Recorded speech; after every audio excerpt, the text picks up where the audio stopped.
Je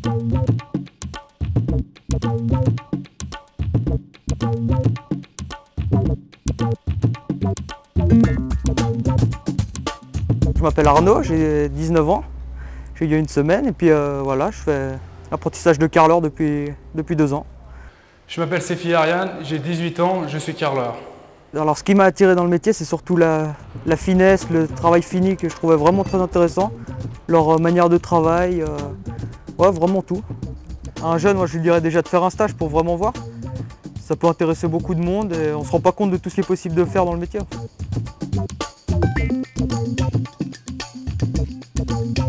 J'ai un cousin, il m'a dit essaie de te lancer dans le carrelage, il m'a expliqué comment ça se passait et tout. Je me suis fait 2 stages en entreprise différentes. Après, je me suis dit je vais te faire la demande d'une place d'apprentissage à l'entreprise. Ils m'ont tout de suite accepté. Et après, j'ai commencé l'apprentissage à partir de là. Ah oui, oui, oui, je suis très fier du métier d'avoir choisi carreleur. Parce que je trouve que c'est important, voilà, c'est important dans une maison, il y a vraiment beaucoup, on voit beaucoup de travail qu'on a fait après. Et beaucoup de monde regarde le carrelage ou le marbre quand on rentre dans une maison. Ben, j'ai voulu devenir carreleur. Parce que grâce à la liberté qu'on a sur le chantier, qu'on peut faire aussi des études plus hautes, devenir patron nous-mêmes aussi, avoir une petite entreprise à nous. Comme je n'étais pas un grand passionné par l'école, j'ai décidé de suivre la filière de la formation professionnelle. Donc à 15 ans, je suis entré en formation dans une entreprise, donc filière CFC avec les éco-professionnels à l'école. Donc j'ai suivi mes 3 ans de formation. J'ai obtenu mon CFC de carreleur. Puis il y a maintenant une dizaine d'années, j'ai décidé de monter mon entreprise. Et puis en parallèle, j'ai suivi les cours de formation pour le diplôme de maître carreleur. Alors ce que je préfère dans la formation déjà, c'est être sur le chantier. Parce que c'est vrai que la théorie, c'est pas vraiment le mieux de rester toute la journée sur la chaise, donc voilà. Mais sur le chantier, on voit plus de choses, beaucoup plus intéressant. La profession de carreleur est une profession intéressante pour toutes les personnes qui cherchent déjà un travail varié, où on a la possibilité de travailler en intérieur, en extérieur, sur de gros chantiers, en équipe, sur de plus petits chantiers, chez des particuliers où on travaille seul ou en équipe plus restreinte. Des moments plus physiques, des moments plus techniques, plus artistiques. Sur les 5 jours de la semaine, j'ai un jour de théorie à l'école et le reste du temps, je suis dans l'entreprise sur les chantiers.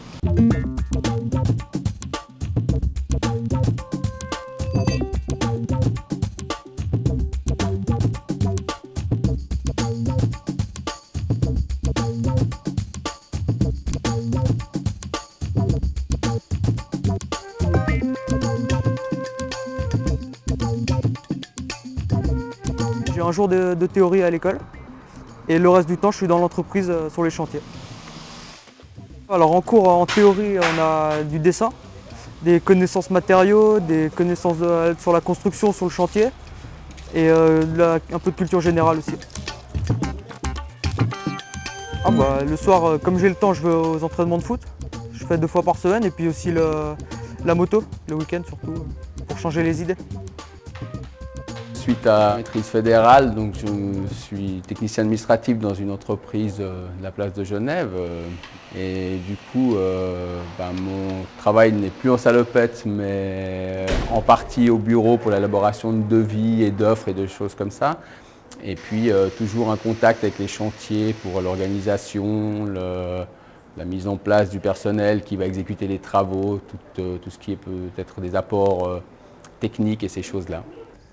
Alors le carrelage, c'est un métier un tout petit peu artistique, hein. Il faut avoir le goût du travail bien fait, de la finition, de la précision, puisque c'est quelque chose qui reste visible tout au long d'une vie, hein. C'est un travail qu'on va voir dans une salle de bain, des salons, des piscines, etc. C'est quelque chose qui reste visible. Donc il faut aimer les belles choses, avoir un tout petit peu le goût des choses bien faites. Et puis simplement avoir envie de travailler avec ses mains et puis de construire quelque chose qui va rester visible pendant longtemps. En devenant carreleur, on fait des piscines, on fait des villas de particuliers, les carreaux sont maintenant de plus en plus originaux, on a des choix énormes, des différences de coloris, des différents formats, c'est un travail artistique qui est vraiment de plus en plus intéressant. C'est aussi intéressant que de se retrouver effectivement dans un bureau ou dans un guichet ou ce genre de choses-là et d'avoir un métier qui est très répétitif, qui ne varie peu, alors que du côté du bâtiment, on voit des gens différents à longueur de journée, de semaines et d'années. Alors l'apprentissage, c'est vrai que c'est quelque chose d'important parce qu'à l'heure actuelle, les entreprises, bien souvent, ont tendance à se plaindre qu'ils ont de la peine à trouver des employés qualifiés, du personnel pour pérenniser un tout petit peu leurs entreprises.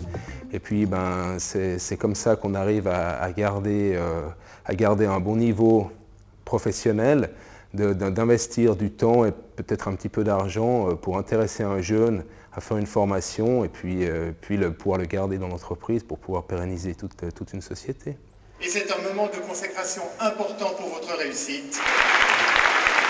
La remise du diplôme, oui, c'est un moment très important. C'est qu'on a passé 3 années à travailler durement pour avoir ce CFC.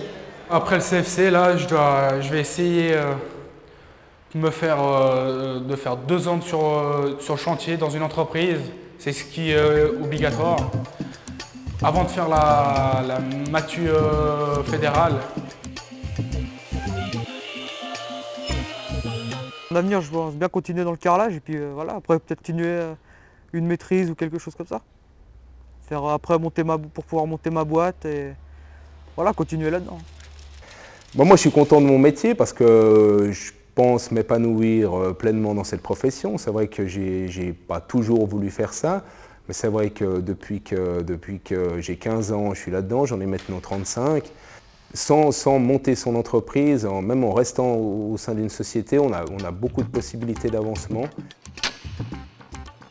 En fin de journée, quand on a terminé, il reste une trace de ce qu'on a fait et c'est vrai que ça fait toujours plaisir de revenir sur des villas ou sur des immeubles où on a travaillé puis de se dire, voilà, là j'ai fait quelque chose, ça c'était mon œuvre, ça c'est quelque chose que j'ai créé avec mes mains et c'est toujours assez gratifiant ce genre de choses, même si c'est pas tous les jours rose, il faut l'admettre. Sans le bâtiment, il n'y aurait pas grand chose qui serait construit déjà, logiquement. Et ouais, il y a besoin quand même du bâtiment pour tout.